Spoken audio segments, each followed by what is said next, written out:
आपल्या परिसरातील प्रत्येक खाद्यप्रेमींचे आवडते ठिकाण म्हणजे गडकरी फॅमिली रेस्टॉरंट। इथे मिळते स्वादिष्ट व्हेज आणि नॉन व्हेज जेवण, ज्याची चव एकदा घेतली की परत परत येण्याची इच्छा तर होणारच। कारण येथील खास वैशिष्ट्य म्हणजे सिंधी पापड, पनीर अंगारा, व्हेज गडकरी तसेच नॉन व्हेज मध्ये चिकन तंदूर, चिकन थाली, सावजी मटण आणि बरंच काही। आणि आता आपल्या लहान मित्रांसाठी सुरू होत आहे पिझ्झा आणि बर्गर सुद्धा। शहरातील धमाल आपल्या गावात सुद्धा। तर मग नक्की या आपल्या मित्रमंडळी तसेच कुटुंबासोबत व साजरे करा आनंदाचे क्षण। Gadkari family restaurant, Talegaon, Nandur, Shingote road.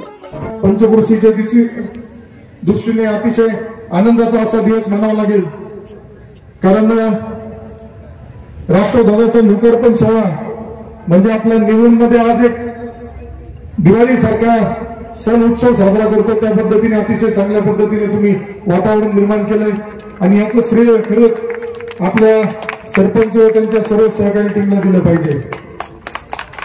देशभक्ती ही आपल्या प्रत्येकाच्या नसानसामध्ये पाहिजे। आता संदीप राऊत तसे मी मिलिटरीतून आल्यामुळं त्यांच्यामध्ये तिथं होती, परंतु त्या माध्यमातून त्यांनी या पंचक्रोशीतील या रस्त्याने जाणाऱ्या प्रत्येक माणसाला इथून जाताना आपल्या राष्ट्रध्वजाला सलामी केल्याशिवाय पुढे जाणं शक्य होणार नाही, अशा पद्धतीने संदीप भाऊंनी काम केलंय। परंतु आपल्या सामान्य आम जनतेला, आमच्या लाडक्या बहिणींना असेल, आमच्या शेतकऱ्याला असेल, आमच्या युवकांना असेल, सगळ्यांना विश्वास होता का पाणी जर कुणी आपल्याला देईल तर विखे पाटील परिवारच देईल। आणि ज्या वेळेस नवीन सरकार स्थापन झालं त्यावेळेस स्वर्गीय बाळासाहेब विखे पाटील खासदार साहेबांची इच्छा होती, साहेबांनी पाणी परिषदेच्या माध्यमातून वेळोवेळी या भागाला पाणी कसे मिळेल यासाठी प्रयत्न केले होते। नदीजोड प्रकल्पासारखा एक नवीन प्रयोग स्वर्गीय खासदार बाळासाहेब विखे पाटलांच्या काळात सुरुवात झाली होती, परंतु दुर्दैवाने मधल्या काळामध्ये संगमनेरला पाणी देता देता साहेबांच्या प्रामाणिक प्रयत्नावरती समोरून टीका केली गेली का विखे पाटील परिवाराला संगमनेरला पाणी द्यायचं नाही। परंतु मित्रांनो, पाणी देऊन विखे पाटील परिवारांनीच दाखवलं। आणि बघा, ज्या निळवंडे धरणावरती गेले कित्येक वर्ष राजकारण केलं गेलं, विखे परिवाराला बदनाम केलं गेलं, त्याच निळवंडे धरणाच्या लोकार्पणासाठी आपल्या देशाचे लोकप्रिय पंतप्रधान आदरणीय मोदी साहेबांना आणायचं काम सुद्धा आपले लाडके नेते राधाकृष्ण विखे पाटील साहेबांनी केलं। त्यामुळे मित्रांनो, आपला अजेंडा फिक्स आहे। सुजयदादांनी सांगितलंय आपल्याला विकासाचं राजकारण करायचंय आणि हेच विकासाचं राजकारण जनतेच्या तुमच्या मनामनामध्ये आणि घराघरामध्ये आपण घेऊन चाललोय। त्यामुळे येणाऱ्या पुढील कालावधीमध्ये आज निलम सारख्या ठिकाणी करोडो रुपयाचा निधी आलाय। येणाऱ्या पुढील कालावधीमध्ये सुद्धा जलसंपदा विभाग साहेबांकडे असल्यामुळं जे गावं या पाण्यापासून वंचित आहेत, साहेबांनी सांगितलं नदीजोड प्रकल्पाचं सुद्धा मागील 8 दिवसापूर्वी 15 दिवसापूर्वी नाशिक येथे कार्यालय सुरू झालंय। त्या कार्यालयाच्या प्रसंगी साहेबांनी सांगितलं की माझ्या या अमोलच्या संगमनेर मतदारसंघातील प्रत्येक गावाला सिंचनाची सुविधा झाली पाहिजे, या दृष्टीने आपल्याला नियोजन करायचं। मित्रांनो, थोडा वेळ लागणार आहे, पण चांगलं काम करायचं असेल तर त्याला वेळ लागेल, पण एवढा 40 वर्ष वेळ आम्हाला लागणार।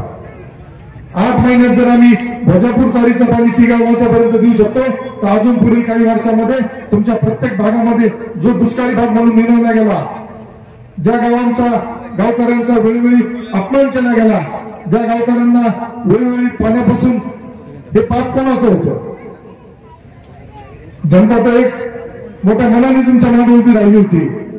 आता नवीन पॅटर्न चालू झालाय, आमदाराला बदनाम करायचं। आमदार कुठंच नाही, आमदार कुठंच सापडा नाही, ना निवडणुकीच्या आधी सापडला ना निवडणुकीनंतर सापडू राहिला। मग खोटे नाटे व्हिडिओ बनवायचे, खोटे नाटे इमेज बनवायच्या जीपीजी आणि व्हायरल करायच्या। पण तुम्हाला सांगतो, ही जी आपली मायबाप जनता आहे, ही जनता त्यांना चांगल्या प्रकारे ओळखून आहे।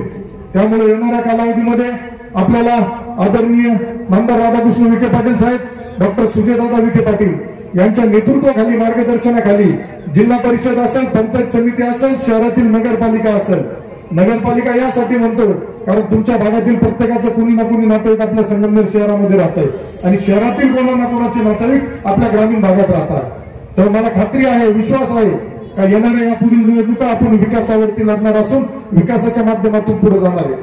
कारण मला सांगा, आता केंद्रामध्ये आपलं आदरणीय मोदी साहेब आहेत. आपली खंत होती आजपर्यंत या संगमनेर तालुक्यातील प्रत्येक स्वाभिमानी कार्यकर्त्याची, मतदाराची, का आम्हाला मोदी साहेब आहेत, राज्यात सरकार आपलं आहे, परंतु संगमनेर मध्ये आपला आमदार नाही याची तुम्हाला सगळ्यांना माझ्या सगळ्यात खंत राहायची. परंतु विखे पाटील परिवारांनी ठरवलं आणि या संगमनेर मध्ये आपल्या विचाराचा महायुतीचा आमदार झाला. आज आमदार झाल्यापासून तुम्हाला सांगायला अभिमान वाटेल, आनंद वाटेल का कोणालाही असा वेळ प्रसंग येणार नाही.